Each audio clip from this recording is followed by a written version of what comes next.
जो बात मैं यहाँ बैठ कर के बात करता हूँ वो सिर्फ 100, 200, 500 लोग सुनते हैं, लेकिन मेरी बात को जब आप तक पहुँचती है तो आप उस लेखनी के माध्यम से, मीडिया के माध्यम से जन जन तक मेरी बात पहुंचा पाते हैं।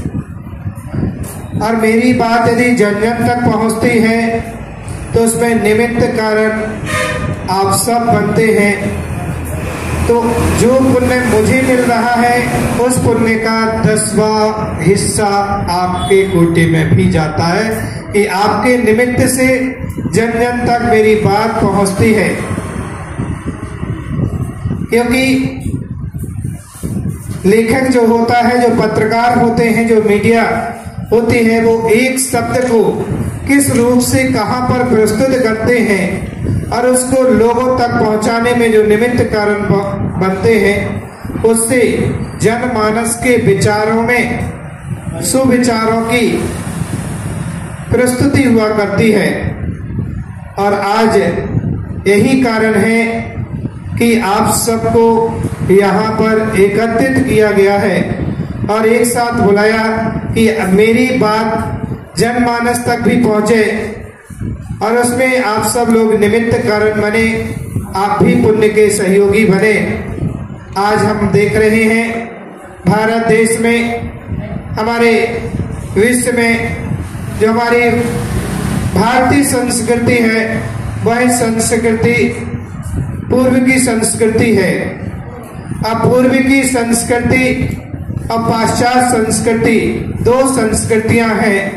पूर्व की संस्कृति और पाश्चात्य संस्कृति में अंतर, पाश्चात्य संस्कृति वाले कहते हैं विश्व एक व्यापार करने के लिए है, व्यापार करिए, अपना काम बनता, घर में जाए जनता।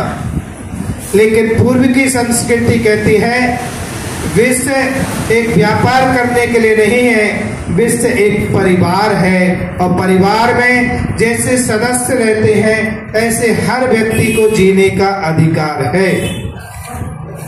और इस परिवार में जीने को सभी के लिए अधिकार है, चाहे वो 1 इंद्री से जीव लेकर के 5 इंद्री तक का छोटा सा जीव हो, चाहे बड़ा जीव है, मनुष्य हो, सबको जीने का अधिकार इस भारत देश में। पूर्व की संस्कृति में जहां पर हमारे संस्कारों का शंखनाद किया जाता है, ये भारतीय संस्कृति हमारे संस्कार की संस्कृति रही है, संस्कारों का शंखनाद करती है। जीवन में ऐसा ऐसा युग रहा है जिस युग में, इस युग में वो युग भी रहा है जहां एक पुत्र ने अपने पिता के सम्मान के लिए 14 वर्ष जाने के लिए तैयार हुए, रामचंद्र जी, जिन्होंने अपने पिता की आज्ञा के मानने के लिए। लेकिन आज भारतीय संस्कृति में देखा जा रहा है कि पाश्चात्य संस्कृति पल्लवित हो गई है, जहां स्वार्थ की जिंदगी जीना चालू कर दी है। लोगों ने अपने निज के स्वार्थ के लिए अपने परिवार, अपने माता पिता, अपने कर्तव्य, अपनी समाज के लिए भी ठुकरा दिया है, समाज को भी धोखा दिया है, फिर माता पिताओं को भी धोखा दिया है। और एक वो संस्कृति रही जिस संस्कृति में श्रवण कुमार जैसे यहाँ पुत्र हुए हैं, जिन श्रवण कुमारों ने अपने कंधों पर माता पिताओं को बैठा करके चारों धाम की यात्रा कराई है, वो हमारी भारतीय संस्कृति है। लेकिन आज वह पाश्चात्य संस्कृति पल्लवित हो गई है कि लोग अपने स्वार्थ के लिए, माता पिताओं के लिए भी ठुकरा करके विदेश चले जाते हैं, बाहर चले जाते हैं और उनकी सेवा सुश्रुत नहीं कर पाते हैं। इस माध्यम से हमें ये संदेश देना चाहते हैं कि हमारे देश संस्कार संवर्ती का ध्यान देश रहा है, जहां संस्कार हमेशा रहे हैं और भारत के संस्कार बाहर विदेशों में जाकर के भी लोगों ने उसको अपनाया है।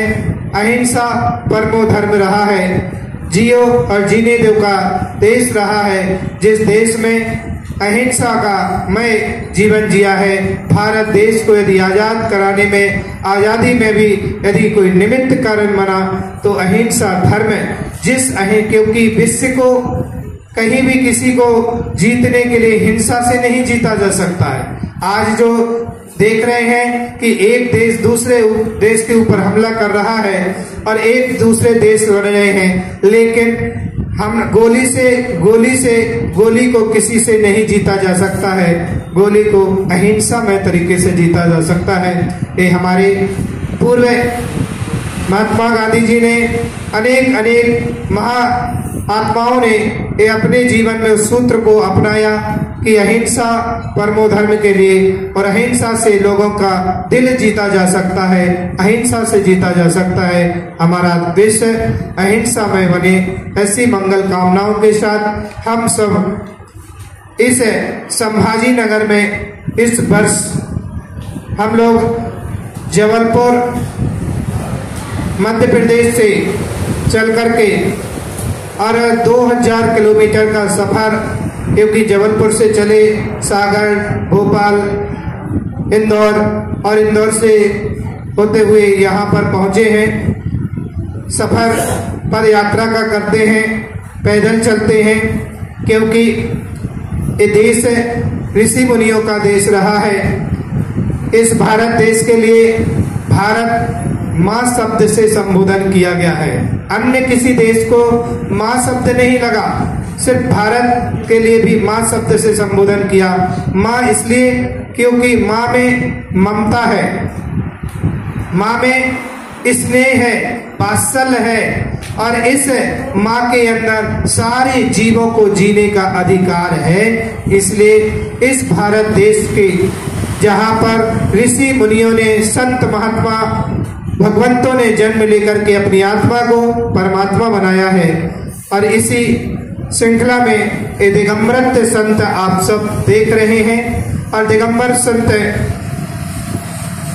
कुछ लोग कहते हैं कि दिगंबर संतों को नग्न क्यों रहते हैं, वस्त्र पहन लेना चाहिए और वस्त्र पहन करके विचरण करना चाहिए। संसार के भौतिकता के युग में एक फेस शोभनीय नहीं देता है।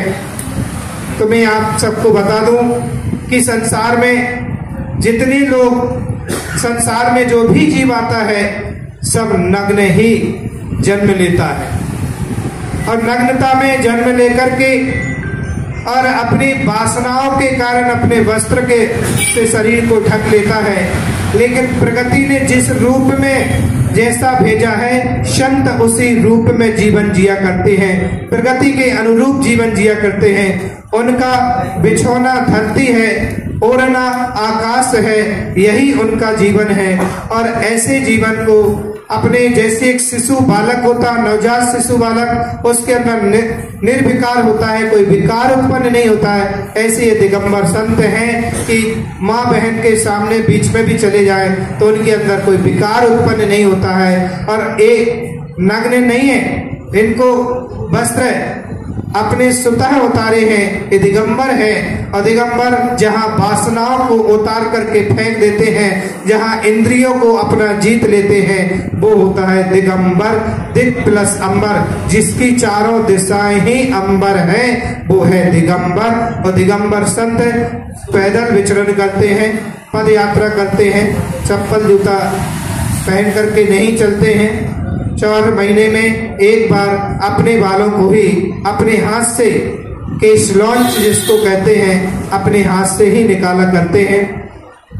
24 घंटे में एक बार खड़े होकर के हाथ में अंजलि में ही आहार लेते हैं, क्योंकि उन्होंने अपनी रसना इंद्री को भी जीता है। जो श्रावकों ने दे दिया उसका साफ शुद्ध भोजन लेते हैं, और इस प्रकार से अपनी आत्म साधना के साथ साथ लोगों के लिए भी अपने धर्म मार्ग पर चलाते हैं। पर्युषण पर्व जैन दर्शन का एक महापर्व है, जिसके लिए 28 तारीख से 6 तारीख तक ये पर्युषण पर्व रहेगा। जिस पर्युषण पर्व में आत्मा की शुद्धि के लिए पर्व किया जाता है, अपनी कसायों को समन करने के लिए, कसायों का दमन करने के लिए एक पर्व होता है। खाने पीना का पर्व नहीं, कसायों को ग्रस्त करने का नाम एक पर्व है, प्रभुषण पर्व, जिस पर्व में अपने आत्मा के स्वरूप का भान कराया जाएगा कि आत्मा का स्वरूप क्या है, आत्मा का भान क्या है। 10 लक्षण महापर्व 28 तारीख से 6 सितंबर तक यह कार्य 28 अक्टूबर से चलेगा। 10 दिन तक सुबह यहाँ पर